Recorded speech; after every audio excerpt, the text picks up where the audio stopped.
Yep, put that over there and there. Can I have a red one? What? I mean, the one right here? Yeah.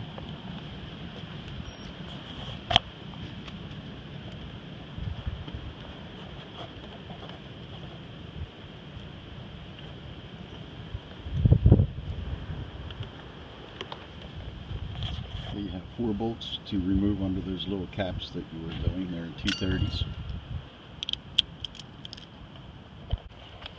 Okay, these white vinyl things here, take a skinny wall 11mm, quarter turn left or so. You don't need to pull them all the way out. I mean, if you do, it's no big deal, but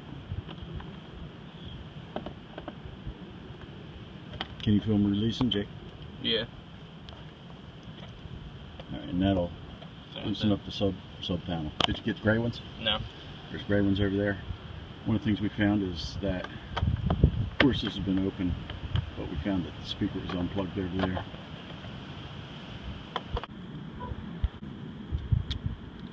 All right, here you go. Okay, what the problem is this pulley right there behind, and this is part of the regulator, is broken. Okay, and that's what's giving me my problem with the door making noise and jumping all over the place. Okay, and sooner or later your window won't go up.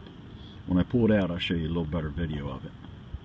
But that's how it is. This is the back of the motor. Motor's probably good, but I got a replacement, and we'll show you how to. Okay, and when I opened it up, when I took the motor off, the inside gears of the motor are good.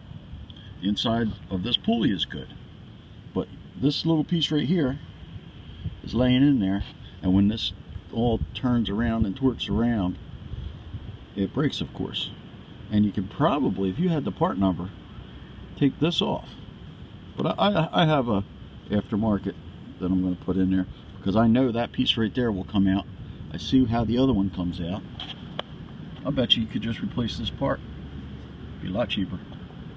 But anyway, that's the crux of my window problem, and I'll be replacing it, and we'll screw the back on there.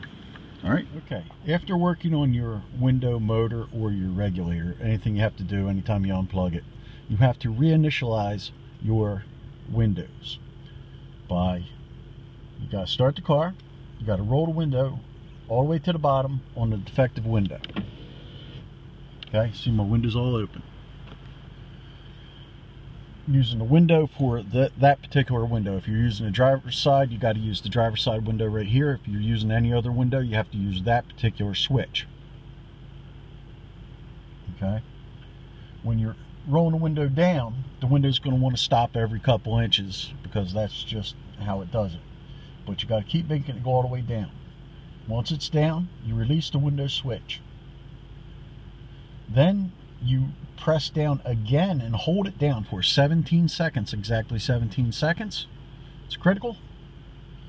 And then after 17 seconds, immediately pull and hold up on the switch to roll the window up. While still holding the up button, the window should travel all the way to the top, then travel all the way back down again, and finally all the way up once more.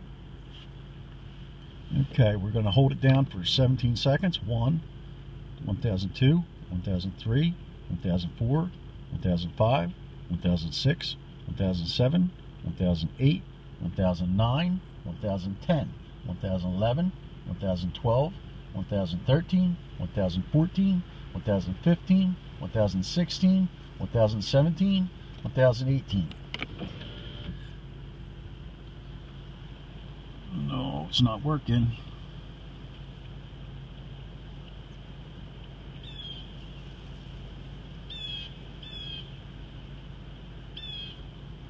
Alright, I wasn't able to do it when I was using the video and counting 1 Mississippi or whatever I was counting. So I used the stopwatch on my phone here, and as you can see, it is now working, and is working perfectly. It'll tell you right on the dashboard when it does it. It's all about the timing. I did it right on 17 seconds, and it worked nicely. It might take you a couple times, but now the window's working perfectly. No noises, no creaking, no nothing. All right, so thanks a lot for watching, and have a great day.